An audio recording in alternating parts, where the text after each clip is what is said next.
Hey guys, sorry this video is pretty poor quality. It takes me hours and hours to upload from my flip, so I just figured I'd do this. This is a video response to MsSophiaDawn and her video entitled Exodus, where she asked about people and their stories of leaving Christianity. For me, it was kind of a simple process. I never really got it. It never resonated with me. I grew up Mormon. We'll call it Christianity, although technically Mormons would not be Christians. Don't tell them that. Anyways, so there were a lot of rules growing up, and the one story that I can remember that was probably the funniest. And I've watched all the video responses, Wick and Alex, several others. I totally agree with what you're saying. So I'm not going to reiterate any of that, although I will say I think that going along with what Wick and Alex said, and I did make a text comment about this, he was talking about in some ways the Christian doctrine being dangerous. Well, my view on that is I think that anyone or anything or any religion who claims to have, quote unquote, the whole truth and nothing but the truth is dangerous, is deadly, is very dangerous. Anyways, so that's that little rant there. Sorry, I'm filming on my bed right now, so it might be a little shaky.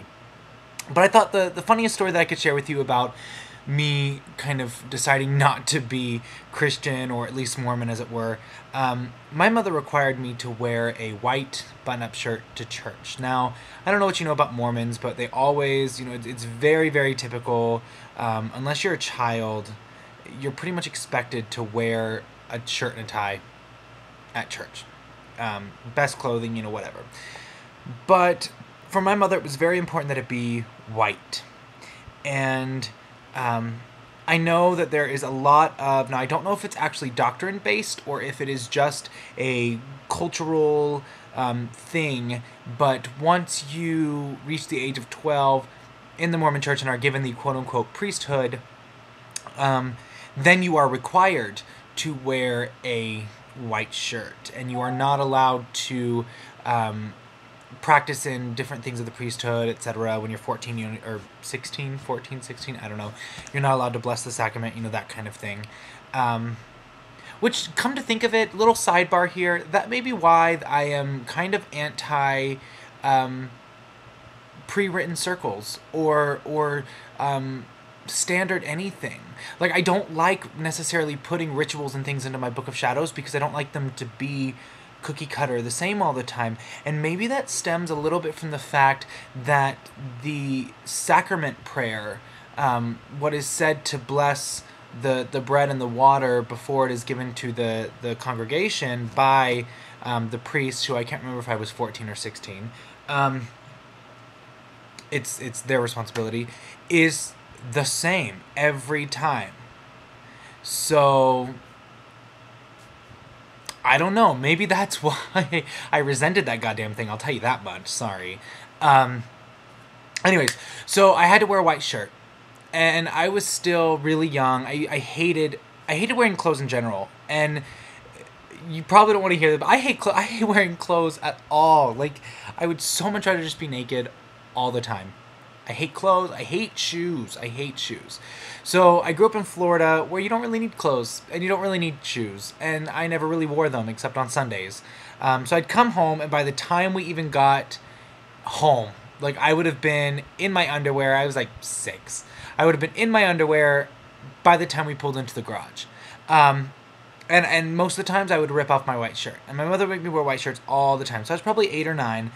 And we had a big argument. She let me buy a blue shirt, which I was really excited about because I wanted to wear it to a dance or something, I don't know. But she let me buy a white shirt, or a blue shirt, and I wanted to wear it to church. And we had a big fight about it, and she wouldn't let me wear it to church because good boys wear white, and God said you had to wear white, or Jesus likes you wear to white, some weird thing like that.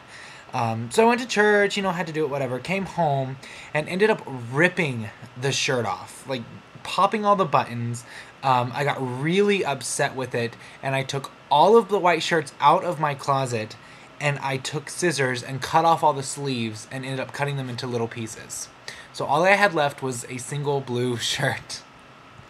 And I guess I decided that, you know, if God can't handle a blue shirt, then I can't handle God. So that was kind of my exodus from Christianity, I think, at that early age, was realizing that God's fashion sense wasn't quite where I wanted it to be, I guess. But I don't know, Christianity never really resonated with me, so I've never really considered myself a quote-unquote believing Christian at any time in my life. So I don't know. I pretty much, you know, I went to church, I did the whole Mormon thing, but it was my family. It was, you know, oh, you have to go to seminary or you don't have a car. You know, as long as you're living under a roof, you can, you know, you have to go to church every Sunday or you'll be kicked out, you know, things like that. So basically it was under torture, I guess. I went to church, and maybe that's why I resent it. Maybe that's the lesson in this, is no matter what your path, you can't force it on children because they'll wind up just resenting it and you. Anyways, I've ranted long enough. This is getting a little bit longer than I thought it would, so I'm going to sign off, and I will see you all very soon. I've got a couple more videos on the way. Bye.